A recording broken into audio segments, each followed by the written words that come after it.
तो दोस्तों स्वागत है आपका। मैंने पिछले क्लास में सवाल नंबर 30 तक कराए थे। इससे आगे सवाल नंबर 31 मैं अब कराने जा रहा हूँ।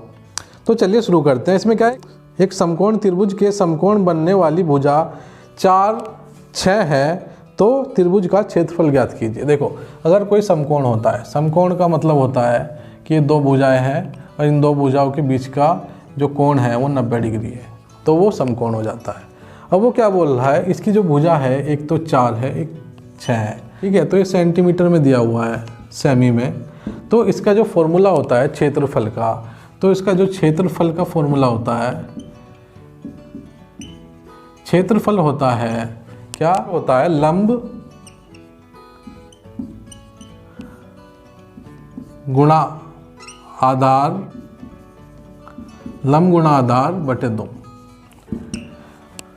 तो ये उस त्रिभुज का क्षेत्रफल होता है जिसकी ये कोण 90 डिग्री का हो, मतलब समकोण हो। दो भुजाएं दी हुई है, दोनों भुजाओं को गुणा करो आपस में, 2 से भाग कर दो। दोनों भुजा को गुणा करो आपस में, 2 से भाग कर दो, तो 6 × 24, तो 24 बटे 2 कितना आ गया, 12 आ गया। ये समकोण त्रिभुज का, ये मैं लिख दे रहा हूँ, समकोण है ये, समकोण त्रिभुज, समकोण त्रिभुज का क्षेत्रफल का फॉर्मूला ये होता है। तो अगला सवाल है 32। 9x 12 व 16 का समानुपात में हो तो x का मान ज्ञात कीजिए। तो 9x 12 और 16 किस में है, समानुपात में है। तो हम क्या करेंगे, इसमें ऐसे बिंदी लगा लेंगे, बीच में 2 बार लगाएंगे, ठीक है। तो बीच में 4 बिंदी हो गई, यहाँ 2 होगी, यहाँ 2 होगी, तो ये समानुपात बन जाता है। अब हमें क्या करना है, मध्यम पद भारी पद, तो मध्यम पद की गुणा करेंगे, बराबर लिखेंगे भारी पद के, तो 9 × 16। तो यहाँ पे x की वैल्यू निकालेंगे, तो 12 बराबर से दूसरी तरफ जाएगा तो भाग में चले जाएगा, तो 9 × 16 बटे 12। अब क्या करेंगे, इसको क्लियर कर लेंगे। 4 × 12, 4 × 16, 3 × 9, तो ये यहाँ कितना आ गया, 4 × 3 आ गया, जो कि बराबर हो गया 12 के। तो अगला सवाल क्या है, गुणनखंड का है। जैसे मैंने पिछली क्लास में बताया था, ये गुणनखंड क्या है, x² + 3x - 10। तो मैंने बताया था कि जिसके पास ज़्यादा x है उसे सबसे पहले लिखना है, उसके बाद कम x वाले को, उसके बाद उससे कम वाले को। तो यहाँ पे 2x है, यहाँ पे 1x है और यहाँ पे है ही नहीं। तो ये पहले से ही उस तरीके से अरेंज है कि यहाँ पे अब हमें सिर्फ क्या करना है कि जो बाहर वाले हैं, यहाँ पे क्या है, बाहर वाला 10 और यहाँ पे क्या है, कुछ नहीं है, तो यहाँ पे हम 1 मान लेंगे, तो यहाँ पे 1 है।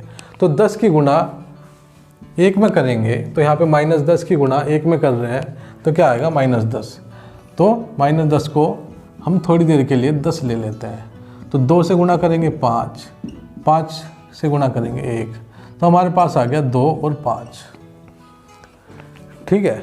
अब हमें इन्हें इस तरह से जोड़ना घटाना है कि ये आ जाए 3x।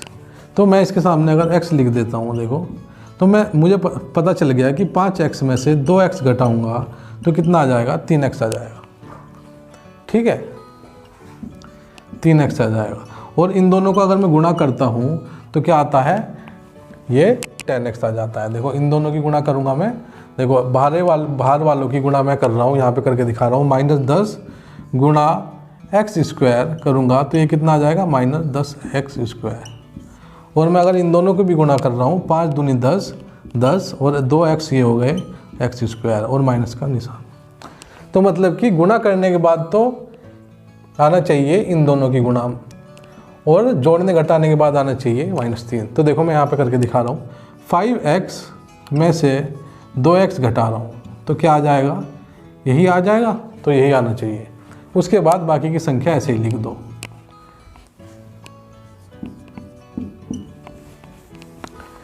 ठीक है। अब क्या करना है, शुरू के कोई भी 2 पद ले लो, शुरू के 2 पद ले लिए, आखिरी के 2 पद ले लिए।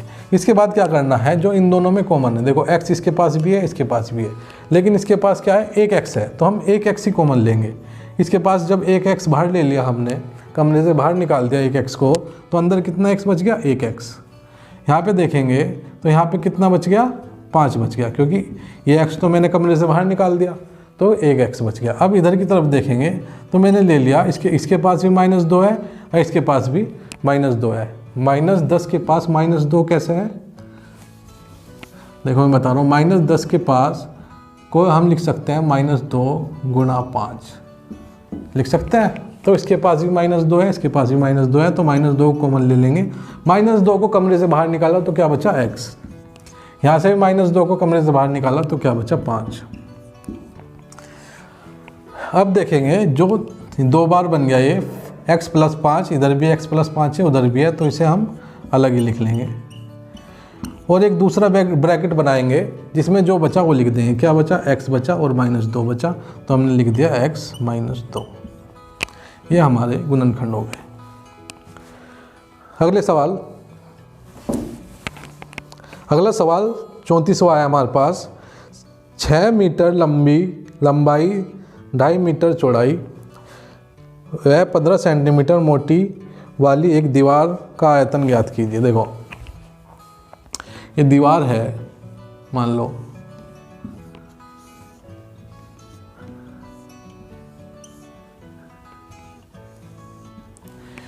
ठीक है, ये एक दीवार है।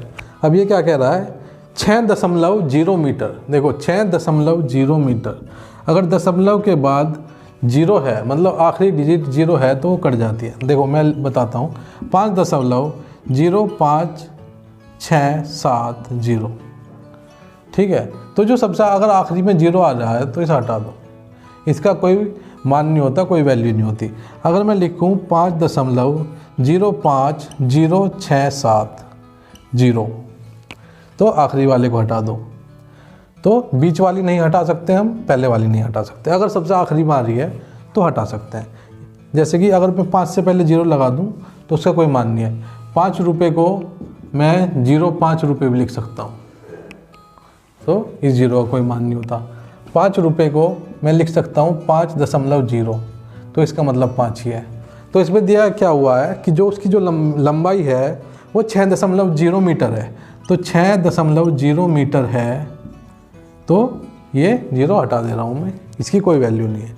उसके बाद क्या है, ऊंचाई कितनी है, 2.5 मीटर है, ये उसकी ऊंचाई हो गई। अब वो क्या बोल रहा है, उसकी जो चौड़ाई है, मोटाई है, वो 15 सेंटीमीटर है। देखो यहाँ पे देखने वाली चीज़ है, ये कितना है, 15 सेंटीमीटर। अब ये क्या है, देखो ये मीटर में है, ये भी मीटर में है, ये सेंटीमीटर में है। तो हमें क्या करना पड़ेगा, इन्हें तीनों को या तो मीटर में बना लो या सेंटीमीटर में बना लो। अगर हम इन तीनों को सेंटीमीटर में बनाते हैं तो ये वाला भी बदलना पड़ेगा, ये वाला भी बदलना पड़ेगा, 2 बदलने पड़ेंगे। लेकिन अगर हम तीनों को मीटर में बनाते हैं तो सिर्फ ये वाला बदलना पड़ेगा। तो 5 सेंटीमीटर को अगर हम मीटर में बदलेंगे तो 15 सेंटीमीटर को हम मीटर में कैसे बदलेंगे। तो ये एक टेबल होती है, kilo, hectare, deca, metre, deci, centi, milli. तो हमें क्या है, ये सेंटीमीटर में दिया हुआ है, तो सेंटी का मतलब है सेंटीमीटर, तो कितना है, 15 सेंटीमीटर है, तो हमें 15 लिखना है। 15 इस तरह से लिखना है कि वो सेंटीमीटर पे ख़त्म हो जाना चाहिए, और एक डब्बे में हम एक ही नंबर लिख सकते हैं। तो हमने लिखा 5 1, तो हमने 15 लिख दिया। उसके बाद हमें बदलना है किसमें, मीटर में। तो मीटर वाले बिंदी में, मीटर वाले डब्बे में हमें दशमलव लगानी है। तो जिसमें बदलना होता है उसमें दशमलव लगा देते हैं। तो इसमें मैंने दशमलव लगा दी, तो मेरे पास क्या आ गया कि 0.15 मीटर आ गया। ठीक है, तो मतलब कि 15 सेंटीमीटर को हम लिख सकते हैं 0.15 मीटर। ठीक है, अगर अभी भी आपके समझ में नहीं आया तो 5 मिनट की एक क्लास ली हुई है मैंने, 5 मिनट की जस्ट क्लास है साइन कन्वर्जन के नाम से, तो जाके देख लीजिएगा। आई बटन पे भी आ रहा होगा, इस पर क्लिक कर दोगे तो आप वहाँ पहुँच जाओगे, और डिस्क्रिप्शन बॉक्स में भी वो 5 मिनट की वीडियो पड़ी होगी। तो अब क्या है, आयतन हमें प्राप्त करना है। आयतन हमें प्राप्त करना है तो हमें क्या करना पड़ेगा, ये दीवार का आयतन क्या होता है, लंबाई गुणा चौड़ाई गुणा ऊंचाई, तो लंबाई कितनी हो गई इसकी 6 मीटर दी हुई है, ऊंचाई दी हुई है इसकी 2.5 और चौड़ाई जो दी हुई है 0.15 जो हमने निकाल ली थी मीटर में। तो ये भी मीटर है यहाँ पे, ये भी मीटर है यहाँ पे, ये भी मीटर है यहाँ पे। तो इनकी गुणा करेंगे तो पहले दशमलव हम जो लिखी हुई है उसे हम अनदेखा कर देंगे। तो क्या 6 की गुणा 15 से करेंगे तो 15 छिका 90 आ गया। अब क्या करेंगे 15 की गुणा करेंगे और 90 की गुणा करेंगे 25 में, तो 25 से करेंगे तो कितना आ गया 25 निम्न 225 और 1 जीरो और लगा देंगे। ठीक है, अब क्या आ गया हमारे पास 2250। अब गिनेंगे दशमलव के बाद कितनी संख्या है। तो दशमलव के बाद यहाँ पे देखेंगे तो 1 2 संख्या है और दशमलव यहाँ पे भी दशमलव के बाद एक संख्या और है, तो 1 2 तो ये हो गई और तीसरी ये हो गई, तो 3 संख्या है। तो हम क्या करेंगे यहाँ से गिनना शुरू करेंगे 1 2 3, तो 3 संख्या के बाद दशमलव लगाएंगे तो हमारे पास कितना आ जाएगा 2.25 ये इसका, और 3 मीटर हो गए, 1 मीटर ये हो गया, 1 मीटर ये हो गया, 1 मीटर ये हो गया, तो मीटर क्यूब। ठीक है, देखो अगर दशमलव में दिक्कत आ रही है तो भैया उसकी भी पड़ी हुई है वीडियो, तो आपने देखी नहीं होगी तो आप एक काम कीजिएगा, मेरे चैनल को थोड़ा सा सारी की सारी वीडियो एक बार देख लीजिएगा। तो मैंने उसमें कोई खास वीडियो नहीं बनाई हुई, तो आप ट्रिग्नोमेट्री छोड़ के उसमें सारी वीडियो देख सकते हैं। ट्रिग्नोमेट्री और परसेंटेज छोड़ के आप उसकी सारी वीडियो देख लीजिएगा। डेसिमल की भी एक शानदार मैंने एक क्लास ली हुई है, तो अगर डेसिमल में दिक्कत आ रही है तो वो देख लीजिएगा, डिस्क्रिप्शन बॉक्स में मिल जाएगी। तो जो अगला सवाल है 9 सही 4/5 को किस संख्या से गुणा करें कि गुणनफल 42 आ जाए। तो हमने मान लिया हम x से गुणा कर रहे हैं, तो कितना आना चाहिए 42। तो पहले तो इसे करेंगे 9 की गुणा 5 से करेंगे और फिर इसे दोनों को जोड़ देंगे। तो यहाँ पे गुणा हो रही है पहले, फिर जोड़ हो रहा है, तो 9 5 45 और 4 49/5 गुणा x बराबर 42। जब ये इधर जाएगा बराबर से तो जो नीचे है वो ऊपर चले जाएगा, जो ऊपर है वो नीचे चले जाएगा। तो ये हो गया 42 गुणा 5/49। तो 7 6 जा 42, 7 7 जा 49, तो 6 5 30/7 आ गया इसका। ठीक है, अगला सवाल क्या है, समानुपात के भाज्य पद तथा मध्य पदों के गुणनफल में संबंध बताइए। तो ये मैंने बता दिया कि भाज्य पद क्या होता है और मध्य पद क्या होता है, संबंध क्या होता है ये भी मैं बता चुका हूँ। तो जैसे कि ये क्या है 5 10, ये आपकी किताब में दिया हुआ है 4 8, ये एक उदाहरण दिया हुआ है। तो भारी पद क्या हो जाते हैं, जो बाहर वाले पद है वो भारी पद हो गए, जो बीच वाले पद है वो मध्य पद हो गए। इनमें संबंध क्या होता है, अगर हम भारी पद की गुणा कर लें, भारी पद की गुणा बराबर होती है मध्य पद की गुणा से। ठीक है, ये लैंग्वेज में दे रखा होगा, आप पढ़ लीजिएगा। तो अब जो आता है, देखो अब एक महत्वपूर्ण सवाल आता है, ये सबसे ज़्यादा इम्पोर्टेंट है, ये आपके पेपर में ज़रूर आएगा। एक सवाल तो आएगा, एक से ज़्यादा भी आ सकते हैं, मतलब 2 आ सकते हैं, 3 आ सकते हैं, 2 नंबर का भी आ सकता है, 2 नंबर का तो आएगा ही आएगा, एक हो सकता है 1 नंबर का भी 1 2 चिपक जाए। तो अब क्या है, इसमें क्या कह रहा है कि जो 6 साबुन है वो 24 रुपये की है। तो हमने लिख लिया ऐसे कैसे ही, 6 साबुन कितने की है 24 रुपये की है। उसके बाद वो बोल रहा है 7 साबुन कितने की होगी, तो हमने लिख लिया मान लो x की होगी। तो एक मोटी सी बात है यहाँ पे, एक मोटी सी दिमाग इसमें यहाँ पे लगाना है कि अगर 6 साबुन 24 रुपये की है तो 7 साबुन क्या है 24 से ज़्यादा की होगी। तो मैंने कम से ज़्यादा की ओर निशान लगा लिया। ठीक है, इसमें इस कॉन्सेप्ट में एक छोटा सा दिमाग लगाना होता है कि 7 साबुन 24 रुपये से ज़्यादा की बैठेगी। क्यों? क्योंकि 6 साबुन तो 24 की बैठ ही रही है, तो ये वैल्यू इससे ज़्यादा होगी। तो हमने कम से ज़्यादा की ओर तीर का निशान लगा लिया। ऐसे ही यहाँ पे भी कम से ज़्यादा की ओर तीर का निशान लगा लिया। ये हो गया पहला स्टेप। दूसरा स्टेप क्या है, हमने लिखा कम से ज़्यादा की ओर, मतलब कि पूंछ से सर की ओर तीर के, हमने इसे लिख लिया ऐसे कैसे ही 6:7।